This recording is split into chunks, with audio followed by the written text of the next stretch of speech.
सतगुरु दी प्यारी साध संगत जी, मेरे वालों सारिਆਂ ਨੂੰ राधा स्वामी जी। ਅੱਜ 2 मई 2026 ਨੂੰ आज बाबा जी ते हुजूर जी दोनों ने अपनी मौज बख्शी। आज सवेरे सत्संग तो बाद बाबा जी ते हुजूर जी ने खुली कार ते भी सत्संग संगत ਨੂੰ दर्शन दिते ते प्रसाद होया। उस तो बाद 4 बजे आज दोनों बाबा जी ते हुजूर जी दोनों स्टेज दे उत्ते आए ते अज दे जिहड़े क्वेश्चन आंसर हन ਉਹ बाबा जी ने कीते हैं। ते जिहड़ी संगत डेरा ब्यास नहीं आ सकी है वो बड़ी खुशी दे नाल इन्हां क्वेश्चन आंसर नूं सुन सकती है जी। एक क्वेश्चन एक बीबी जी ने पूछा, उन्होंने कहा कि बाबा जी जिहड़ा कि आपां व्रत रखते हैं, फास्ट रखते हैं, उपवास रखते हैं, कि इन्हां नूं भगती दे नाल जोड़ना ठीक है कि आपां जे कुछ करते हैं इन्हां दे नाल भगती बनती है। बाबा जी ने कहा कि देखो बेटा, to be very straightforward, ये जिहड़ियां चीज़ां हन ये साडी सेहत वास्ते हन, ये साडी हैल्थ वास्ते हन। इंसान ने इन्हां नूं जोड़ लिता है स्पिरिचुअलिटी दे नाल, भगती दे नाल। बेटा भगती दे नाल इन्हां दा कोई संबंध नहीं है। जिहड़ी चीज़ वो मालिक दी है वो भजन सिमरन है, उहदा नाम है, उहदे नाल आपां भगती दे नाल जुड़ सकते हाँ। ये जिहड़ियां चीज़ां हन ये साडी सेहत नूं बेहतर कर सकदी, लेकिन इन्हां नूं मिसकंसैप्शन क्रिएट करना कि इन्हां दे नाल भगती वध जांदी है, ये नहीं हो सकता। अगला सवाल किसी ने पूछा कि हुजूर जी जिवें आपां खेतां दे विच काम करदे आ जां किथे भी जद घर दे विच कोई सांप निकल आंदा है, आपां उन्हां दे उत्ते स्प्रे मारदे आ जिन्हां तो उन्हां नूं किल कीता मार दिता जावे, तां ये इन्हां दे नाल कर्म बनदे आ। बाबा जी ने कहा कि देखो बेटा, कर्म तो आप सां भी लेंदे आ ना, उन्हां दा भी कर्म बनदा है। जिन्ना चिर बेटा सांप दी गल है आप जानते हैं कि आप उन्हां नूं नहीं मारांगे, वो सानू मार दऊगा, ठीक है। सब तो पहला सानू डिफेंस जिहड़ी है वो अपनी करनी है, अपना बचाव करना है। उत्थे जिहड़ा परस्पैक्टिव है वो देखिया जांदा है। आप अपने बचाव दे विच वो चीज़ कर रहे सी, ना कि आप डेलीबरेटली कर रहे सी। तो बेटा सानू उस चीज़ दे उत्ते इन्ना सोचण दी लोड़ नहीं है, सानू पहला अपने आप नूं बचाउण दी लोड़ है। उस दे लई जे सानू कोई इहो जिहा कदम चुकना पैंदा है तां मालिक दा नाम लैके सानू अगे वधना चाहिदा है, लेकिन आपां नूं इन्हां चीज़ां नूं अपने दिमाग दे उत्ते नहीं लाना है। फिर उन्हां ने पुछया कि बाबा जी भजन नहीं हुंदा, आपां की करिए। बाबा जी ने कहा कि बेटा ये भजन जिहड़ा है आपां ने करना है, ये सानू अपने लिए करना है। जे आपां करांगे तां जरूर मालिक दी बख्शीश होगी, नहीं तां कोई फायदा नहीं, सानू करके वखाना है। अगला सवाल किसी ने पूछा कि बाबा जी राधा स्वामी, मैनू हाले तक नामदान नहीं मिलिया है, लेकिन बाबा जी मैं थोड़ा कच्ची शराब जिहड़ी हुंदी है पंजाब दे विच आपां पी लैंदे आ, घर दी कढ़ाई बनदी है, तां मेरे उत्ते दया करना कि मैं जद नामदान मिले उहनूं छड्ड दवां। बाबा जी ने कहा कि भाई ये जिहड़ी दया है आपां ने अपने उत्ते खुद करनी है, ये तू दया तू खुद करनी है अपने उत्ते, ये तैनूं समझ होनी चाहिदी है। फिर उन्होंने कहा कि बाबा जी घर दे विच बनाई जाती है, घर दी कड़ के बनती है। बाबा जी ने कहा कि बेटा सानू इन्हां चीज़ां विच नहीं पड़ना है, सानू अपने वल्लों जिहड़ियां चीज़ां हन उहनूं चेंज करन दी लोड़ है। जिहड़ी चीज़ साडे लई चंगी नहीं है, जिहड़ी उसूलां दे खिलाफ उहनां नूं नहीं आपां यूज़ करना।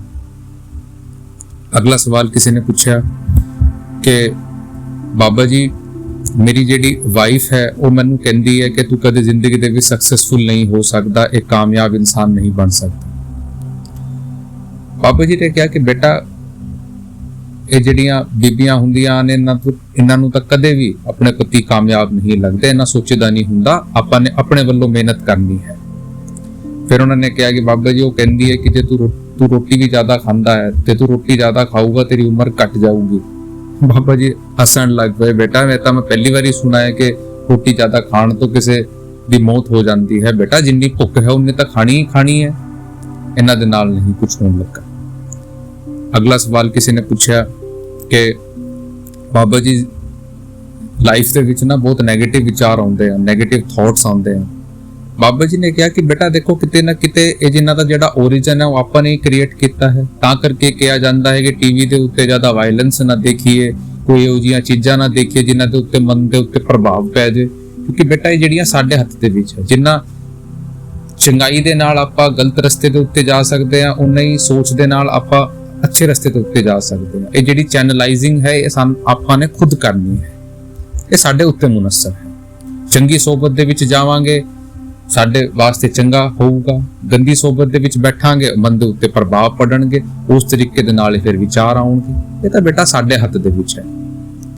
ਅਗਲਾ ਸਵਾਲ ਇੱਕ ਨੇ ਪੁੱਛਿਆ ਕਿ ਬਾਬਾ ਜੀ ਮੈਂ ਲਾਈਫ में जब मैं कोई भी एक्शन ਲੈਂਦੀ ਆ ਮੈਂ ਡਰ ਜਾਂਦੀ ਆ, ਮੈਨੂੰ ਡਰ ਬਹੁਤ ਲੱਗਦਾ ਹੈ ਜ਼ਿੰਦਗੀ ਦੇ ਵਿੱਚ ਕਦ ਕੀ ਹੋਵੇਗਾ। ਬਾਬਾ ਜੀ ਨੇ ਕਿਹਾ ਕਿ ਬੇਟਾ ਆਪਾਂ ਕਾਹਨੂੰ ਡਰਦੇ ਆ, ਸਾਨੂੰ ਸਮਝਣ ਦੀ ਲੋੜ ਹੈ। ਦੇਖੋ ਸੂਰਜ ਹੈ, ਉਹ ਸੂਰਜ ਨਹੀਂ ਨਿਕਲਦਾ, ਕਦੇ ਬਾਦਲ ਵੀ ਆ ਜਾਂਦੇ ਹਨ, ਲੇਕਿਨ ਇਹਨਾਂ ਤਾਂ ਇਹ ਤਾਂ ਨਹੀਂ ਕਿ ਸੂਰਜ ਦੀ ਜਿਹੜੀ ਹਸਤੀ ਹੈ ਉਹ ਖਤਮ ਹੋ ਗਈ, ਬਾਦਲ ਹਟਣਗੇ ਫਿਰ ਸੂਰਜ ਨਿਕਲੂਗਾ। ਬੇਟਾ ਹਰ ਚੀਜ਼ ਦਾ ਇੱਕ ਬੈਲੈਂਸ ਹੁੰਦਾ ਹੈ ਸਾਡੀ ਜ਼ਿੰਦਗੀ ਦੇ ਵਿੱਚ। ਤੁਸੀਂ ਦੇਖੋ ਜੇ ਰੋਜ਼ ਸੂਰਜ ਨਿਕਲ ਜਾਏ ਤਾਂ ਸਾਰੀਆਂ ਚੀਜ਼ਾਂ ਖਰਾਬ ਹੋ ਜਾਏਗੀ, ਇੱਕ ਹੀਟ ਬਣ ਜੂਗੀ। ਤਾਂ ਕਰਕੇ ਸਮੇਂ-ਸਮੇਂ ਦੇ ਨਾਲ ਕਦੇ ਬੱਦਲ ਵੀ ਆ ਜਾਂਦੇ ਹਨ, ਕਦੇ ਬਰਸਾਤ ਵੀ ਆ ਜਾਂਦੀ ਹੈ। ਤਾਂ ਸਾਰੀ ਇੱਕ ਚੀਜ਼ ਦਾ ਬੈਲੈਂਸ ਹੈ। ਉਸ ਤਰੀਕੇ ਦੇ ਨਾਲ ਹੀ ਸਾਡੀ ਜ਼ਿੰਦਗੀ ਵੀ ਇਸ ਤਰੀਕੇ ਦੇ ਨਾਲ ਚੱਲਦੀ ਹੈ। ਜਿੰਨਾ ਚਿਰ ਬੇਟਾ ਜ਼ਿੰਦਗੀ ਦੇ ਵਿੱਚ ਪ੍ਰੋਬਲਮ ਦੀ ਗੱਲ ਹੈ, ਬੇਟਾ ਉਹ ਸਾਡਾ ਪਰਸਪੈਕਟਿਵ ਹੈ। ਜੇ ਆਪਾਂ ਪ੍ਰੋਬਲਮ ਵੱਲ ਧਿਆਨ ਦੇਵਾਂਗੇ ਪ੍ਰੋਬਲਮ ਵਧੂਗੀ, ਜੇ ਆਪਾਂ ਸੋਲੂਸ਼ਨ ਵੱਲ ਧਿਆਨ ਦੇਵਾਂਗੇ ਸੋਲੂਸ਼ਨ ਮਿਲੂਗਾ। ਇਹਦਾ ਬੇਟਾ ਸਾਡੇ ਉੱਤੇ ਮੁਨੱਸਰ ਹੈ ਕਿ ਆਪਾਂ ਨੇ ਆਪਣੀ ਜ਼ਿੰਦਗੀ ਨੂੰ ਕਿਸ ਤਰੀਕੇ ਦੇ ਨਾਲ ਜੀਣਾ ਹੈ। ਅਗਲਾ ਸਵਾਲ ਕਿਸੇ ਨੇ ਪੁੱਛਿਆ ਕਿ ਬਾਬਾ ਜੀ ਮੈਨੂੰ ਲੱਗਦਾ ਹੈ ਕਿ ਮੈਂ ਬਹੁਤ ਨੀਚ ਹਾਂ, ਮੈਨੂੰ ਲੱਗਦਾ ਹੈ ਜਦ 100 ਸੂਅਰ ਮਰੇ ਸੀ ਤਦ ਜਾ ਕੇ ਮੇਰਾ ਜਨਮ ਹੋਇਆ। ਬਾਬਾ ਜੀ ਨੇ ਕਿਹਾ ਕਿ ਬੇਟਾ ਆਪਾਂ ਇੱਥੇ ਕਰਮ ਕਰਕੇ ਆ ਰਹੇ ਹਨ, ਆਪਾਂ ਸਾਰੇ ਇਹੋ ਜਿਹੇ ਨੇ, ਲੇਕਿਨ ਬੇਟਾ ਸਾਨੂੰ ਆਪਣੇ ਆਪ ਨੂੰ ਇੰਨਾ ਨੀਚਾ ਨਹੀਂ ਗਿਰਨਾ ਚਾਹੀਦਾ। ਮਾਲਿਕ ਨੇ ਜੇ ਇਹ ਮੌਕਾ ਦਿੱਤਾ ਹੈ ਇਹਨਾਂ ਨੂੰ ਆਪਾਂ ਨੇ ਕਰਕੇ ਵਿਖਾਣਾ ਹੈ। ਜੇ ਉਹਨਾਂ ਨੇ ਸਾਨੂੰ ਨਾਮ ਦੇ ਨਾਲ ਜੋੜਿਆ ਹੈ ਸਾਨੂੰ ਕਰਕੇ ਵਿਖਾਣਾ ਹੈ।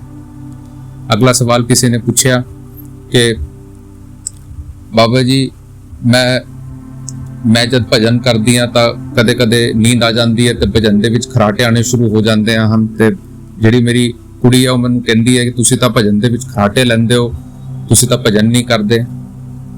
ਬਾਬਾ ਜੀ ਨੇ ਕਿਹਾ ਕਿ ਬੇਟਾ ਸਾਨੂੰ ਸਭ ਤੋਂ ਪਹਿਲਾਂ ਤਾਂ ਭਜਨ ਸਿਮਰਨ ਦੇ ਵਿੱਚ ਪਰਖ ਨਹੀਂ ਲਾਣੀ ਚਾਹੀਦੀ ਹੈ। ਜੇ ਆਪਾਂ ਕਰ ਵੀ ਰਹੇ ਆ ਇਹ ਵੀ ਬਹੁਤ ਵੱਡੀ ਗੱਲ ਹੈ, ਆਪਾਂ ਕਰਤਾ ਰਹੇ ਆ, ਆਪਾਂ ਕੋਸ਼ਿਸ਼ ਤਾਂ ਕਰ ਰਹੇ ਹਾਂ, ਸਾਨੂੰ ਆਪਣੇ ਵੱਲੋਂ ਕੋਸ਼ਿਸ਼ ਕਰਨੀ ਹੈ, ਇੰਨਾ ਸੋਚਣ ਦੀ ਲੋੜ ਨਹੀਂ ਹੈ। ਅਗਲਾ ਸਵਾਲ ਕਿਸੇ ਨੇ ਪੁੱਛਿਆ ਕਿ ਬਾਬਾ ਜੀ ਮੈਂ ਸਟੂਡੈਂਟ ਹਾਂ ਤੇ ਮੈਨੂੰ ਲੱਗਦਾ ਹੈ ਕਿ ਮੈਂ ਕੁਝ ਕਰ ਨਹੀਂ ਪਾਵਾਂਗੀ ਤੇ ਮੇਰੇ ਉੱਤੇ ਬਹੁਤ ਪ੍ਰੈਸ਼ਰ ਹੈ, ਮੈਂ ਕੀ ਕਰਾਂ। ਬਾਬਾ ਜੀ ਨੇ ਕਿਹਾ ਕਿ ਬੇਟਾ ਦੇਖੋ ਆਪਾਂ ਨੇ ਅੱਜ ਕੱਲ ਆਪਣੇ ਜੀਵਨ ਦੇ ਵਿੱਚ ਜਿਹੜਾ ਪ੍ਰੈਸ਼ਰ ਹੈ ਕ੍ਰੀਏਟ ਕਰ ਲਿੱਤਾ ਹੈ। ਦੇਖੋ ਬੇਟਾ ਠੀਕ ਹੈ ਅੱਜ ਕੱਲ ਫੈਮਿਲੀ ਵਾਲੇ ਵੀ ਬਹੁਤ ਪ੍ਰੈਸ਼ਰ ਬਣਾਉਂਦੇ ਹਨ, ਮਾਂ-ਬਾਪ ਵੀ ਸੋਚਦੇ ਆ ਸਾਡਾ ਜਿਹੜੇ ਬੱਚੇ ਹਨ ਕੋਈ IAS ਬਣ ਜੇ, ਕੋਈ PCS ਬਣ ਜੇ, ਕੋਈ ਇਹ ਬਣ ਜੇ, ਕੋਈ ਉਹ ਬਣ ਜੇ, ਲੇਕਿਨ ਬੇਟਾ ਜਿਹੜਾ ਸਾਡੀ ਕਿਸਮਤ ਦੇ ਵਿੱਚ ਹੈ ਉਹ ਤਾਂ ਸਾਨੂੰ ਮਿਲੂਗਾ।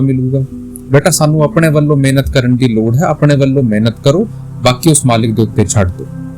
ਆਪਾਂ ਨੇ ਪ੍ਰੈਸ਼ਰ ਨਹੀਂ ਲੈਣਾ, ਮਾਲਿਕ ਚੰਗਾ ਜਾਣਦਾ ਹੈ ਸਾਡੇ ਵਾਸਤੇ ਕੀ ਬਿਹਤਰ ਹੈ। ਅਗਲਾ ਸਵਾਲ ਕਿਸੇ ਨੇ ਪੁੱਛਿਆ ਕਿ ਬਾਬਾ ਜੀ ਮੇਰੀ ਫੈਮਿਲੀ ਜਿਹੜੀ ਹੈ ਉਹ ਚਾਹੁੰਦੀ ਹੈ ਕਿ ਮੈਂ ਬਾਹਰ ਜਾ ਕੇ ਕੰਮ ਕਰਾਂ। ਉਹ ਕਹਿੰਦੇ ਆ ਕਿ ਤੂੰ ਇੱਥੇ ਰਹਿੰਦਾ ਹੈ, ਤੂੰ ਬਾਹਰ ਜਾ, ਉੱਥੇ ਕੰਮ ਕਰ ਫੋਰਨ ਦੇ ਵਿੱਚ, ਕਿਉਂਕਿ ਸਾਡੇ ਇੱਥੇ ਦੇ ਸਾਡੇ ਉੱਥੇ ਹੀ ਰਹਿੰਦੇ ਹਨ। ਬਾਬਾ ਜੀ ਨੇ ਕਿਹਾ ਕਿ ਬੇਟਾ ਮੈਨੂੰ ਇਹ ਚੀਜ਼ ਸਮਝ ਨਹੀਂ ਆਉਂਦੀ ਕਿ ਤੁਹਾਨੂੰ ਇਤਨੀ ਬਾਹਰ ਜਾਣ ਦੀ ਕੀ ਕਾਹਲੀ ਹੈ। ਬੇਟਾ ਸਾਨੂੰ ਲੱਗਦਾ ਹੈ ਕਿ ਉੱਥੇ ਬਹੁਤ ਮਜ਼ੇ ਹਨ, ਇਹ ਬੇਟਾ ਕਹਿਣ ਦੀਆਂ ਗੱਲਾਂ ਹਨ। ਮਿਹਨਤ ਉੱਥੇ ਵੀ ਕਰਨੀ ਹੈ, ਇੱਥੇ ਵੀ ਕਰਨੀ ਹੈ, ਤੇ ਉੱਥੇ ਹੋਰ ਮਿਹਨਤ ਕਰਨੀ ਪੈਂਦੀ ਹੈ। ਇੱਥੇ ਤਾਂ ਸਾਨੂੰ ਪੱਕੀ ਪਕਾਈ ਮਿਲ ਜਾਂਦੀ ਹੈ, ਉੱਥੇ ਬੇਟਾ ਰੋਟੀ ਵੀ ਖੁਦ ਬਣਾਉਣੀ ਪੈਂਦੀ ਹੈ, ਕੰਮ ਵੀ ਖੁਦ ਕਰਨਾ ਪੈਂਦਾ ਹੈ, ਸਫਾਈ ਵੀ ਖੁਦ ਕਰਨੀ ਪੈਂਦੀ। ਆਪਾਂ ਇਹ ਨਾ ਸੋਚੀਏ ਕਿ ਉੱਥੇ ਜਾ ਕੇ ਸਾਨੂੰ ਸਾਰਾ ਕੁਝ ਬਦਲ ਜੂਗਾ, ਮਿਹਨਤ ਉੱਥੇ ਵੀ ਕਰਨੀ। ਤਾਂ ਬੇਟਾ ਸਾਨੂੰ ਤਾਂ ਮਾਲਿਕ ਦੇ ਉੱਤੇ ਵਿਸ਼ਵਾਸ ਰੱਖਣਾ ਹੈ, ਜਿਹੇ ਜਿਹਾ ਵੀ ਮੌਕਾ ਮਾਲਿਕ ਦਿੰਦਾ ਹੈ ਉਹਦਾ ਸ਼ੁਕਰ ਕਰਕੇ ਉਸ ਚੀਜ਼ ਨੂੰ ਕਰਨਾ ਹੈ, ਲੇਕਿਨ ਇੱਕ ਚੀਜ਼ ਦੇ ਪਿੱਛੇ ਨਹੀਂ ਭੱਜਣਾ। ਅਗਲਾ ਸਵਾਲ ਕਿਸੇ ਨੇ ਪੁੱਛਿਆ ਕਿ ਬਾਬਾ ਜੀ ਆਪਾਂ ਗੁੱਸੇ ਦੇ ਵਿੱਚ ਆਪਣੇ ਮਾਂ-ਬਾਪ ਨੂੰ ਕੁਝ ਗੁੱਸੇ ਦੇ ਵਿੱਚ ਕਹਿ ਦਿੰਦੇ ਆ, ਉਸ ਤੋਂ ਬਾਅਦ ਸਾਨੂੰ ਫਿਰ ਰਿਗਰਟ ਹੁੰਦਾ ਹੈ, ਪਛਤਾਵਾ ਹੁੰਦਾ ਹੈ, ਆਪਾਂ ਕੀ ਕਰੀਏ। ਬਾਬਾ ਜੀ ਨੇ ਕਿਹਾ ਕਿ ਬੇਟਾ ਦੇਖੋ ਅੱਜ ਕੱਲ ਦੀ ਇਹ ਜਿਹੜੀ ਲੈਕ ਆਫ ਕਨਵਰਸੇਸ਼ਨ ਹੈ ਫੈਮਿਲੀ ਦੇ ਵਿੱਚ ਇਹ ਕ੍ਰੀਏਟ ਹੋ ਗਈਆਂ ਹਨ। ਬੇਟਾ ਦੇਖੋ ਇੱਕ ਤਾਂ ਜਨਰੇਸ਼ਨ ਗੈਪ ਹੈ, ਉਹ ਅਲੱਗ ਪਰਸਪੈਕਟਿਵ ਦੇ ਨਾਲ ਸੋਚਦੇ ਹਨ, ਤੁਸੀਂ ਅਲੱਗ ਪਰਸਪੈਕਟਿਵ ਦੇ ਨਾਲ ਸੋਚਦੇ ਹੋ, ਤਾਂ ਇਹ ਜਿਹੜਾ ਡਿਸਪਿਊਟ ਹੈ ਕ੍ਰੀਏਟ ਹੋ ਜਾਂਦਾ ਹੈ। ਲੇਕਿਨ ਸਾਨੂੰ ਬੇਟਾ ਥੋੜਾ ਜਿਹਾ ਸਮਝਣ ਦੀ ਲੋੜ ਹੈ। ਉਹ ਸਾਡੇ ਮਾਂ-ਬਾਪ ਹਨ, ਉਹ ਸਾਡੇ ਤੋਂ ਬਿਹਤਰ ਐਕਸਪੀਰੀਅੰਸ ਰੱਖਦੇ ਹਨ। ਆਪਾਂ ਨੇ ਬੜੇ ਪਿਆਰੇ ਔਰ ਪਿਆਰ ਦੇ ਨਾਲ ਉਹਨਾਂ ਦੇ ਨਾਲ ਬੈਠ ਕੇ ਗੱਲ ਕਰਨੀ ਚਾਹੀਦੀ ਹੈ ਤੇ ਇੱਕ ਦਰਮਿਆਨ ਦਾ ਰਸਤਾ ਅਪਣਾਉਣਾ ਚਾਹੀਦਾ ਹੈ ਕਿ ਆਪਾਂ ਇਕੱਠੇ ਬਹਿ ਕੇ ਇੱਕ ਡਿਸੀਜਨ ਦੇ ਉੱਤੇ ਪਹੁੰਚ ਸਕੀਏ। ਅਗਲਾ ਸਵਾਲ ਉਹਨਾਂ ਨੇ ਪੁੱਛਿਆ ਕਿ ਬਾਬਾ ਜੀ ਸਭ ਤੋਂ ਮੈਂ ਇੱਥੇ ਸੇਵਾ ਕਰਦਾ ਹਾਂ ਤੇ ਮੈਨੂੰ ਹੁਣ ਮੇਰੀ ਜੌਬ ਲੱਗ ਗਈ ਹੈ। ਮੈਨੂੰ ਇਹ ਨਹੀਂ ਸਮਝ ਆਉਂਦਾ ਕਿ ਇਹ ਜਿਹੜੀ ਮੇਰੀ ਜੌਬ ਲੱਗੀ ਹੈ, ਇਹ ਮੇਰੀ ਜਿਹੜੀ ਮੈਂ ਸੇਵਾ ਇੱਥੇ ਕੀਤੀ ਉਸ ਦਾ ਮੈਨੂੰ ਇਹ ਫਲ ਮਿਲਿਆ ਹੈ ਜਾਂ ਫਿਰ ਇਹ ਤੁਹਾਡੀ ਦਇਆ ਹੈ। ਬਾਬਾ ਜੀ ਨੇ ਕਿਹਾ ਕਿ ਬੇਟਾ ਤੁਸੀਂ ਮੈਨੂੰ ਇੱਕ ਚੀਜ਼ ਦੱਸੋ, ਕੋਈ ਟਰੱਕ ਹੈਗਾ, ਉਹ ਕਿਸੇ ਨੂੰ ਟੱਕਰ ਮਾਰ ਦੇ, ਉਹਨੂੰ ਚੋਟ ਲੱਗ ਜੇ, ਉਹ ਪਹਿਲਾਂ ਹਸਪਤਾਲ ਦੀ ਤਰਫ ਭੱਜੇਗਾ ਕਿ ਮੈਂ ਠੀਕ ਹੋ ਜਾਵਾਂ ਜਾਂ ਫਿਰ ਇਹ ਸੋਚੂਗਾ ਕਿ ਟਰੱਕ ਕਿਉਂ ਆਇਆ, ਕਿਉਂ ਉਹਨਾਂ ਨੇ ਮੈਨੂੰ ਟੱਕਰ ਮਾਰੀ, ਕਿਉਂ ਮੇਰੇ ਉੱਤੇ ਇਹ ਹੋਇਆ, ਜਾਂ ਫਿਰ ਉਹ ਆਪਣੇ ਟ੍ਰੀਟਮੈਂਟ ਦੇ ਲਈ ਭੱਜੂਗਾ। ਬੇਟਾ ਇਹ ਸਵਾਲ ਜਾਇਜ਼ ਨਹੀਂ ਹਨ। ਆਪਾਂ ਨੇ ਇਹ ਜਿਹੜੀਆਂ ਚੀਜ਼ਾਂ ਨੇ ਲਾਣੀ ਵੀ ਨਹੀਂ ਚਾਹੀਦੀਆਂ। ਮਾਲਿਕ ਨੇ ਸਾਡੇ ਉੱਤੇ ਮਿਹਰ ਕੀਤੀ ਹੈ, ਆਪਾਂ ਨੇ ਜਿਹੜੀ ਆ ਉਹ ਚੀਜ਼ ਉਹਦੇ ਉੱਤੇ ਕੰਸੈਂਟਰੇਟ ਕਰਨਾ ਹੈ, ਨਾ ਕਿ ਆਪਾਂ ਨੇ ਪ੍ਰੋਸੈਸ ਦੇ ਵਿੱਚ ਜਾਣਾ ਹੈ। ਮਾਲਿਕ ਨੇ ਸਾਡੇ ਉੱਤੇ ਇਹ ਮਿਹਰ ਕੀਤੀ, ਸਾਨੂੰ ਸ਼ੁਕਰ ਕਰਕੇ ਉਹ ਮਾਲਿਕ ਦਾ ਕਾਰਜ ਸਮਝ ਕੇ ਅੱਗੇ ਵਧਣਾ ਹੈ। ਅਗਲਾ ਸਵਾਲ ਕਿਸੇ ਨੇ ਪੁੱਛਿਆ ਕਿ ਬਾਬਾ ਜੀ ਜਿਹੜੇ ਸਾਡੀ ਜ਼ਿੰਦਗੀ ਦੇ ਵਿੱਚ ਲੋਕੀ ਚਲੇ ਜਾਂਦੇ ਹਨ, ਦੁਨੀਆ ਤੋਂ ਹੀ ਚਲੇ ਜਾਂਦੇ ਹਨ, ਉਹਨਾਂ ਦੀ ਬਹੁਤ ਯਾਦ ਆਉਂਦੀ ਹੈ, ਕੀ ਕਰੀਏ? ਬਾਬਾ ਜੀ ਨੇ ਕਿਹਾ ਕਿ ਬੇਟਾ ਦੇਖੋ, ਆਪਾਂ ਹਜੇ ਇਸ ਦਾਇਰੇ ਦੇ ਵਿੱਚ ਹਾਂ ਤਾਂ ਕਰਕੇ ਸਾਨੂੰ ਉਹਨਾਂ ਦੀ ਕਮੀ ਮਹਿਸੂਸ ਹੁੰਦੀ ਹੈ, ਲੇਕਿਨ ਉਹ ਉਸ ਦਾਇਰੇ ਤੋਂ ਪਰੇ ਚਲੇ ਗਏ ਹਨ, ਉਹ ਸਾਨੂੰ ਯਾਦ ਨਹੀਂ ਕਰਦੇ, ਨਾ ਉਹਨਾਂ ਨੂੰ ਸਾਨੂੰ ਕਮੀ ਮਹਿਸੂਸ ਹੁੰਦੀ ਹੈ, ਉਹ ਆਪਣੇ ਅਕਾਲ ਪੁਰਖ ਦੇ ਕੋਲ ਚਲੇ ਗਏ ਹਨ। ਬੇਟਾ ਇਸ ਤੋਂ ਜ਼ਿਆਦਾ ਖੁਸ਼ੀ ਹੋਰ ਕੀ ਹੋ ਸਕਦੀ ਹੈ ਕਿ ਉਹ ਜਿੱਥੇ ਤੋਂ ਆਈ ਸੀ ਉੱਥੇ ਜਾ ਕੇ ਚਲੇ ਗਏ, ਆਪਣੇ ਅਕਾਲ ਪੁਰਖ ਦੇ ਕੋਲ ਚਲੇ ਗਏ। ਆਪਾਂ ਸਾਰਿਆਂ ਨੇ ਜਾਣਾ, ਤਾਂ ਕਰਕੇ ਬੇਟਾ ਸਾਨੂੰ ਤਾਂ ਆਪਣੀ ਜ਼ਿੰਦਗੀ ਦੇ ਵਿੱਚ ਅੱਗੇ ਵਧਣਾ ਹੈ ਤੇ ਮਾਲਿਕ ਜੋ ਬਿਹਤਰ ਸਮਝਦਾ ਹੈ ਉਹ ਸਾਡੇ ਵਾਸਤੇ ਕਰਦਾ ਹੈ। ਸਾਨੂੰ ਇਹਦਾ ਸੋਚਣ ਦੀ ਲੋੜ ਨਹੀਂ ਹੈ, ਆਪਾਂ ਨੇ ਭਜਨ ਸਿਮਰਨ ਦੇ ਵੱਲ ਧਿਆਨ ਦੇਣਾ ਹੈ। ਅਗਲਾ ਸਵਾਲ ਕਿਸੇ ਨੇ ਪੁੱਛਿਆ ਕਿ ਬਾਬਾ ਜੀ ਕਿਹਾ ਜਾਂਦਾ ਹੈ ਕਿ ਜਿਹੜੀ ਗੰਗਾ ਨਦੀ ਹੈ, ਜੇ ਆਪਾਂ ਉਹਦੇ ਵਿੱਚ ਇਸ਼ਨਾਨ ਕਰ ਲਈਏ, ਜੇ ਕਿਸੇ ਸਰੋਵਰ ਦੇ ਵਿੱਚ ਇਸ਼ਨਾਨ ਕਰ ਲਈਏ, ਸਾਡੇ ਡੁਬਕੀ ਲਾ ਕੇ ਸਾਡੇ ਕਰਮ ਖਤਮ ਹੋ ਜਾਣਗੇ। ਬਾਬਾ ਜੀ ਨੇ ਕਿਹਾ ਕਿ ਬੇਟਾ ਜੇ ਇੰਨਾ ਸੌਖਾ ਹੁੰਦਾ ਕਿ ਆਪਾਂ ਨਦੀ ਤੇ ਸਰੋਵਰ ਦੇ ਵਿੱਚ ਜਾ ਕੇ ਸਾਡੇ ਕਰਮ ਕੱਟ ਜਾਂਦੇ ਤਾਂ ਬੇਟਾ ਇਸ ਤੋਂ ਸੌਖੀ ਗੱਲ ਤਾਂ ਕੋਈ ਨਹੀਂ ਹੋ ਸਕਦੀ। ਫਿਰ ਤਾਂ ਸਾਰੇ ਇੱਥੇ ਕਰਮ ਆਪਣੇ ਖਤਮ ਕਰ ਚੁੱਕੇ ਹੁੰਦੇ। ਬੇਟਾ ਇਹ ਕਹਿਣ ਦੀਆਂ ਗੱਲਾਂ ਹਨ।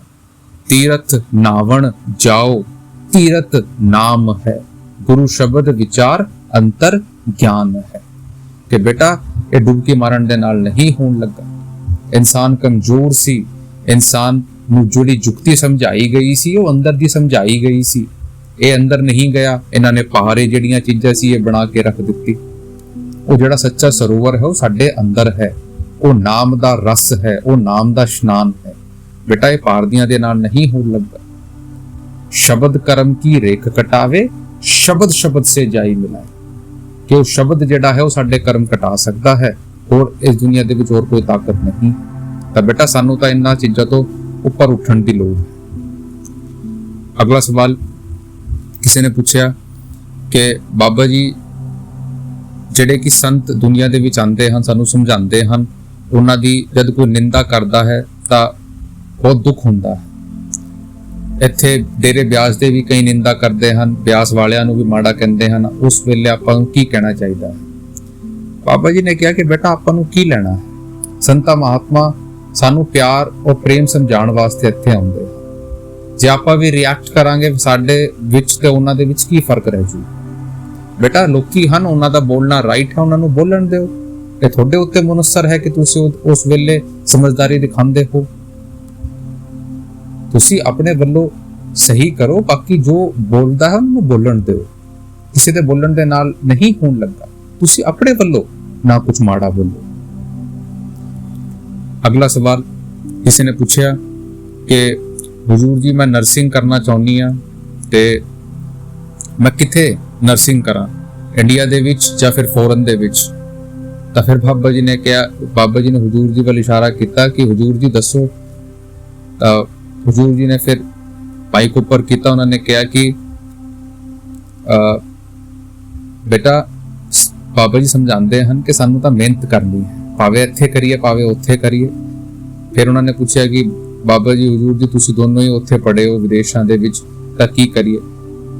ਹਜ਼ੂਰ ਜੀ ਨੇ ਕਿਹਾ ਕਿ ਬੇਟਾ ਮੈਂ ਬੇਨਤੀ ਕੀਤੀ ਨਾ ਕਿ ਆਪਾਂ ਨੇ ਮਿਹਨਤ ਕਰਨੀ ਹੈ, ਭਾਵੇਂ ਆਪਾਂ ਇੱਥੇ ਕਰੀਏ ਉੱਥੇ ਕਰੀਏ, ਲੇਕਿਨ ਜਿੰਨਾ ਚਿਰ ਉੱਥੇ ਜਾਣ ਦਾ ਸਵਾਲ ਹੈ ਆਪਣੇ ਪੈਰੈਂਟਸ ਦੇ ਨਾਲ ਕੰਸਲਟ ਕਰਨ ਦੀ ਲੋੜ ਹੈ, ਉਹ ਬਿਹਤਰ ਜਾਣਦੇ ਆ ਕਿ ਕੀ ਆਪਾਂ ਨੇ ਕਰਨਾ ਹੈ। ਅਗਲਾ ਸਵਾਲ ਕਿਸੇ ਨੇ ਪੁੱਛਿਆ ਕਿ ਹਜ਼ੂਰ ਜੀ ਬਾਬਾ ਜੀ ਜਿਹੜੇ ਕਿ ਕਮ ਏਜ ਦੇ ਬੱਚੇ ਹੁੰਦੇ ਹਨ ਜੀ, ਜਿਹੜੇ ਮੇਰੇ ਵਰਗੀ ਏਜ ਦੇ ਬੱਚੇ ਹਨ, ਜੇ ਉਹ ਭਜਨ ਸਿਮਰਨ ਤੇ ਬੈਠ ਸਕਦੇ ਹਨ? ਬਾਬਾ ਜੀ ਨੇ ਕਿਹਾ ਕਿ ਦੇਖੋ ਬੇਟਾ ਬੈਠਣ ਦੇ ਵਿੱਚ ਤਾਂ ਕੋਈ ਹਜ਼ਰ ਨਹੀਂ ਹੈ, ਆਪਾਂ ਬੈਠ ਸਕਦੇ ਹਾਂ, ਲੇਕਿਨ ਸਾਨੂੰ ਕੁਝ ਦੁਹਰਾਣਾ ਨਹੀਂ ਹੈ। ਫਿਰ ਉਹਨਾਂ ਨੇ ਪੁੱਛਿਆ ਕਿ ਬਾਬਾ ਜੀ ਕੀ ਆਪਾਂ ਨਾਮਦਾਨ ਲੈ ਕੇ ਹੀ ਪਰਮਾਤਮਾ ਨੂੰ ਪਾ ਸਕਦੇ ਹਾਂ, ਬਿਨਾਂ ਨਾਮਦਾਨ ਤੋਂ ਨਹੀਂ ਮਿਲ ਸਕਦਾ? ਬਾਬਾ ਜੀ ਨੇ ਕਿਹਾ ਕਿ ਬੇਟਾ ਜ਼ਰੂਰ ਮਿਲ ਸਕਦਾ ਹੈ, ਜੇ ਸਾਡੇ ਕਰਮ ਚੰਗੇ ਹਨ, ਆਪਾਂ ਉਹ ਅਹਿਸਾਸ ਰੱਖਦੇ ਹਨ, ਉਹ ਇੰਟਰਸਟ ਰੱਖਦੇ ਹਨ, ਜ਼ਰੂਰ ਮਿਲ ਸਕਦਾ ਹੈ। ਬੇਟਾ ਨਾਮਦਾਨ ਦੇ ਵਕਤ ਤੋਂ ਜੁਗਤੀ ਸਮਝਾਈ ਜਾਂਦੀ ਹੈ, ਲੇਕਿਨ ਜੇ ਸਾਡੇ ਵਿੱਚ ਉਹ ਤਾਕਤ ਹੈ ਕਿ ਸਾਡੇ ਕਰਮ ਚੰਗੇ ਹਨ ਤੇ ਮਾਲਿਕ ਜ਼ਰੂਰ ਬਖਸ਼ਿਸ਼ ਕਰੂਗਾ। ਤਾਂ ਇਹ ਸੀਗੇ ਕੁਝ ਕੁਐਸਚਨ ਆਨਸਰ ਜਿਹੜੇ ਕਿ ਅੱਜ ਡੇਰਾ ਬਿਆਸ ਦੇ ਵਿੱਚ ਹੋਏ। ਆਪਾਂ ਇਹਨਾਂ ਤੋਂ ਪ੍ਰੇਰਣਾ ਲੈ ਸਕਦੇ ਹਾਂ ਜੀ। ਕੱਲ 8:30 ਵਜੇ ਡੇਰਾ ਬਿਆਸ ਦੇ ਵਿੱਚ ਰਵੀਵਾਰ ਨੂੰ ਸਤਸੰਗ ਹੋਵੇਗਾ। ਸਤਸੰਗ ਤੋਂ ਬਾਅਦ ਜੇ ਬਾਬਾ ਜੀ ਦੇ ਹਜ਼ੂਰ ਜੀ ਨੇ ਚਾਹਿਆ ਤੇ ਸਤਸੰਗ ਦੀ ਜਿਹੜੀ ਸਮਰੀ ਹੈ ਉਹ ਸਤਸੰਗ ਤੋਂ ਬਾਅਦ ਸ਼ੇਅਰ ਕੀਤੀ ਜਾਊਗੀ। ਜਿਨ੍ਹਾਂ ਨੇ ਵੀ ਸੁਣਨੀ ਹੈ ਬੜੀ ਖੁਸ਼ੀ ਦੇ ਨਾਲ ਸੁਣ ਸਕਦੇ ਹੋ ਜੀ। ਰਾਧਾ ਸਵਾਮੀ ਜੀ।